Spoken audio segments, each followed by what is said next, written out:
Hi there, everyone. Thank you for joining me. This is Isha talking to you. Let's get back to business. All right. So, I want to try to shed some perspective on what it's like to be a messenger of God.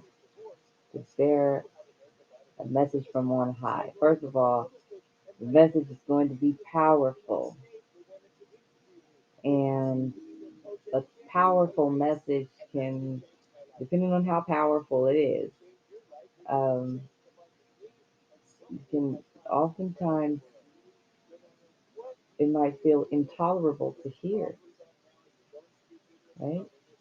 Because of the weight of the message.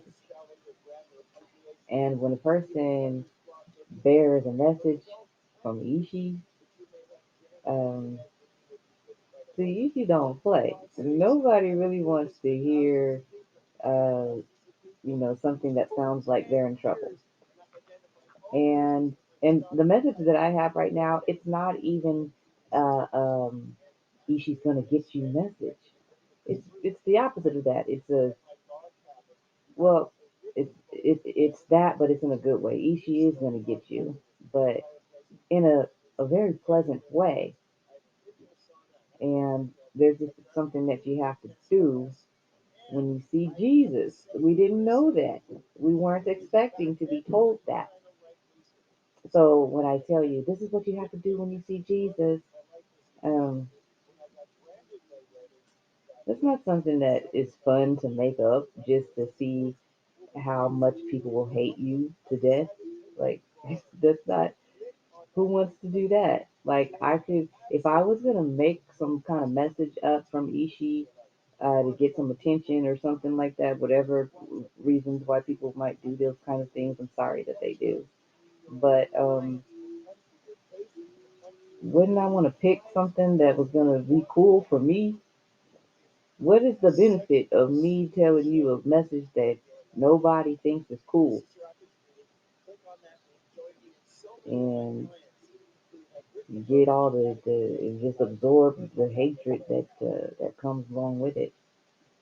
Thank you for those of you that, even though you might not be sure if you should hear me or not, or consider what I'm saying, but you've still been kind and pleasant about um, speaking about it.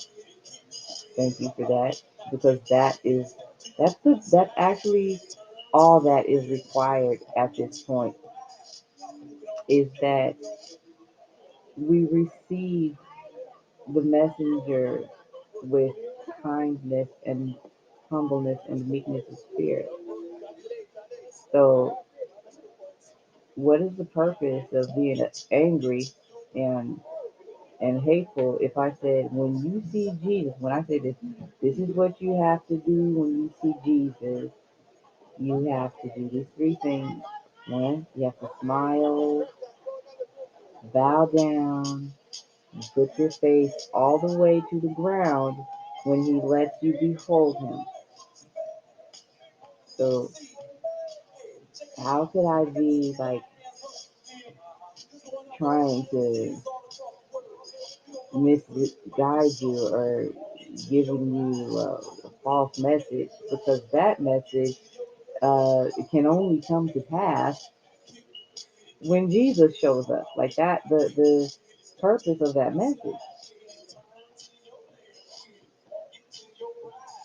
Okay, so there's been centuries of people saying Jesus is coming, and who knows? Like some of them might be false, but then what if Jesus did tell them to say that, even though he didn't show up yet? He can do that. He can send a messenger to say, tell them that I'm coming. Tell them I'm coming really soon. So that's been going. That's been the message for centuries. Someone here and there will pop out and say that Jesus is coming and remind us that he's coming really soon. Um, has anyone ever said or maybe they have. They said, this is what you must do when you see Jesus. I never thought of that. Like, never even thought of needing to do a particular thing when you see Jesus. I learned it though when I saw him. I drew a picture in the morning, the same morning that I saw him. I saw him. It was morning, but it was like 3 o'clock in the morning, and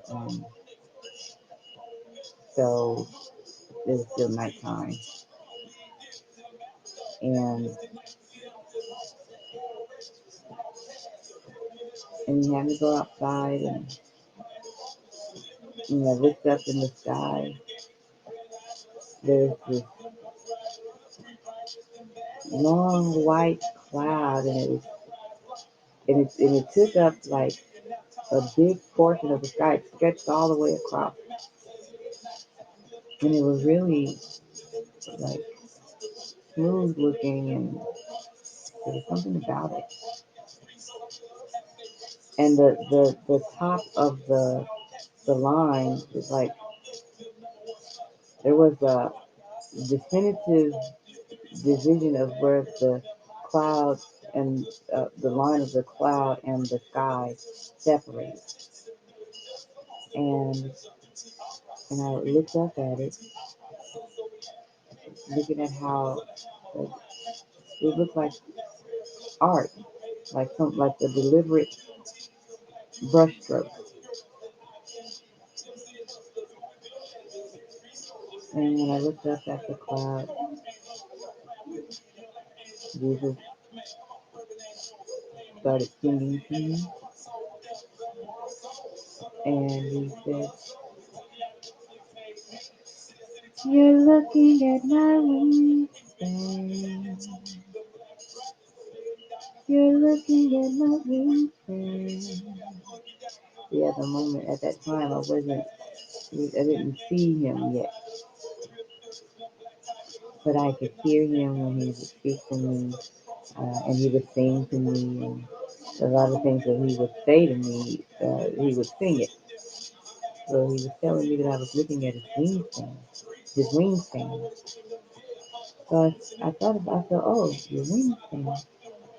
And the cloud was really long, so I decided that I would check out the length of the cloud. And I wasn't able to find where the cloud began or where it ended, or like the bottom of it or anything. It was as if it was just like uh, one segment of the wing, like the very edge. Like, so let's say if my arm was a wing, it was like this top edge right here, and then so you see that cloud, and then above that, the cloud part was the sky, the night sky, and it was a clear night sky outside of that wingspan demonstration. That's the same morning that he took me up into the sky, took me his wingspan too. Okay, so that morning, well, okay, I'll say, I'll just tell that part. That might be easier to take in than the other part of the story. But yeah, he took me up into the sky, and then I saw him. I didn't even know that I was in the sky. It was as though, um,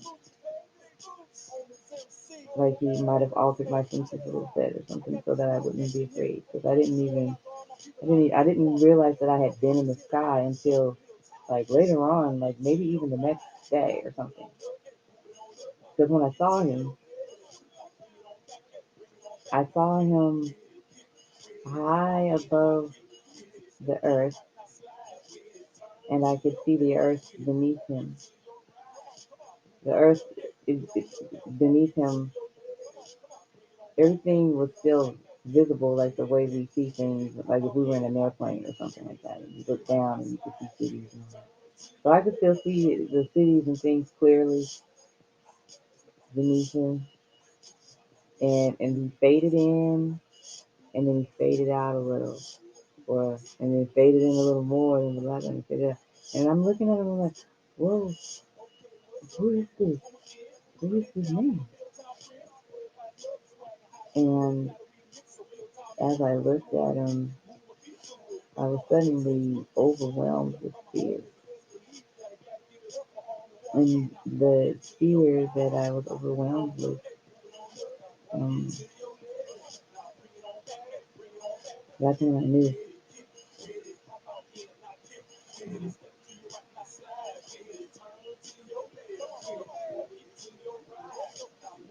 And I know, like, I've read and studied the Bible. So, like, we're supposed to know, like, what to do when we see God, right? Like, it's the same thing when we see Jesus. Even if for those that uh, still, we make the separation between Jesus and God. That's okay to do that. Okay, I'm not speaking against that or for it. However you feel about that. I'm just saying, when you see Jesus, uh, don't look at him. Smile. We have to be smile. And then people tell me, "Oh well, where does it say that you have to smile?" Well, it doesn't say when you see Jesus you have to smile, but the Bible does make references about our continence and the importance of our continence. The king, it was the first thing that says uh, that Ishi had said to Cain about his error. First thing he said, "Hey, why is your confidence falling?"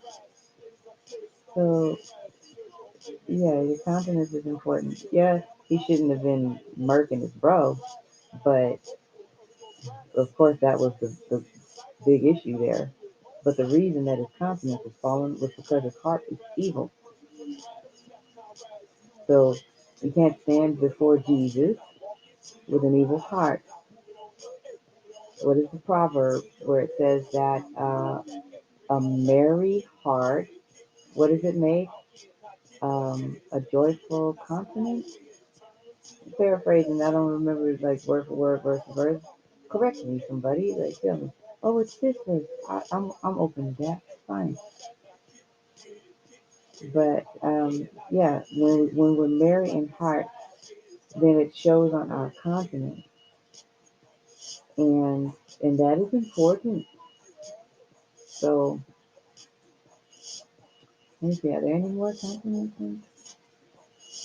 Um, oh, so what is it? Is that Isaiah or somewhere where it talks about how uh, the people that enjoy abominations or something like that, and then and it's apparent on their countenance, right? So our countenance is important. So our countenance is our facial expression. So when we see Jesus, number one, we want to smile, okay? And the reason that I'm able to tell you that is not because I studied about countenances and decided that, oh, we must be supposed to smile when we see Jesus. No, that's not why. It's because I experienced the need to smile in the presence of Jesus, and this message is from Jesus. So he gave me firsthand experience so that I can understand how to feel about delivering this message. Maybe that's why he gave me that experience. There's plenty of reasons that he gave me that experience, because when he does something, there's a manifold uh, direction of ways that or things that have been accomplished just by one little act that he might do. So we have to smile when we see Jesus, whether you believe it or not, or it's not going to matter when you see Jesus. You, so remember that I said so. So if something doesn't feel right, you feel like you're dying right then, start smiling. Like, ooh, check. Did I smile? We need to bow down. That's the second step. And put our face all the way to the ground. When he lets us behold him, oh, he's here already. He's just invisible. Okay? He hasn't let us behold him yet. There's like what seems to be some grace period for others to get the message about what to do. I don't know, like if how many people might know this right now, or if there's other prophets in other corners of the earth, like delivering the same information. I'm just gonna do what I'm told. Just make this video, and this is what he wants me to talk about this time. When you see Jesus, um, when he lets you behold him, don't don't behold him. And just because you're gonna be bowing and you have your face all the way to the ground, um, and you don't see him, well, he still sees you. He sees all. He knows all, and it does make a difference as to what is in your heart when you're before Jesus. Um, so it does make a difference what's going on your face, on all of our faces. We're supposed to smile before Jesus. Jesus should make us happy. Oh, this is a drawing. That the same morning I'll show you this drawing. I've put it out there like a few times. This this is what I drew because he told me um that morning. He says um, draw what you remember. Mm. And then he when I showed it to my daughter, and he told me to tell her, yeah, but but she made me too pretty. He said, I don't look like you. I look like me. You look like me. Okay? So, don't try to make me cute for nothing. Um, he wasn't trying to be appealing to what people think is appealing. I did the best I could though, and I did. I was told wisdom after I drew him. He said she remembered every line. That's what wisdom said. So every line. See the lines that are on the picture. Um, I meant that like as far as the angles. Those are the actual angles that I saw on his face, his eyes and features that on us have are a lot of curving to them, like our, we're curvy people, even men and women, compared to what you see here. Um, and I even put a little bit of softness on the corners and angles compared to what I saw because I didn't know how to in I'm not a I don't consider myself an artist. Like I don't just get down and start drawing and whatever I want or anything like that. But I was instructed to draw this, and so yeah, so like the way you see how his cheeks have corners on them, um, that's not even that doesn't even scratch. I'm not able to. I hadn't been able to duplicate. He didn't give me the ability to do it that way. If I could do it that way, then I'd be able to like draw power.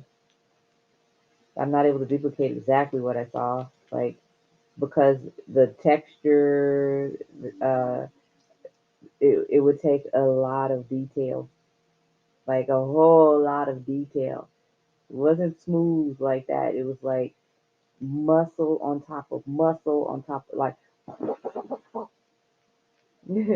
um like really like explosively muscular, even in his face. Even like if you were to pick like a small area like right here or something, this little dot right there or wherever. Every nook and cranny of him was bursting with power. Um, what does that look like? Wow. So and I didn't make it. I didn't because I sat there and stared at him. Boom, just opened my eyes up and I couldn't figure out what I was supposed to do. Like a deer caught in the headlights. I was, and I stared at him and I recognized who he is. People say like, how did you know that it's him? How did Abraham know that he was talking to Isha? How did the disciples know that they were talking to Jesus, the Son of God? Like, Jesus didn't tell them. The Holy Spirit revealed it to them. And when we read about it, we don't go, how did they know? Right? And it's the same thing if any of us that are living here now, when we know. So that's how I know. But that's for me to know. And for anyone else to ask Ishi about. I'm not trying to make you believe what I say. I'm just gonna say what I say though, and I hope you do believe it. But that's I don't. That's gonna be something that that the Holy Spirit told me to call him love. His name is love to me, so I'm gonna say love. Um, so that's something that love has to reveal to you. That's not my that's not my area of that's not my function. Everybody knows that there's a different department for this and that when you do anything else, right? So it's not my department to try to convince anybody of anything. I'm just gonna put a message out there though.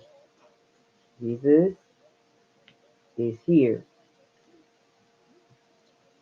and we need to be ready to know what to do when He lets us behold Him.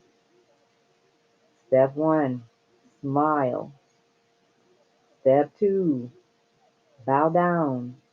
Step three, put your face all the way to the ground. When He lets you behold Him, don't speak, so that you live. Okay? Love you. We should talking to you.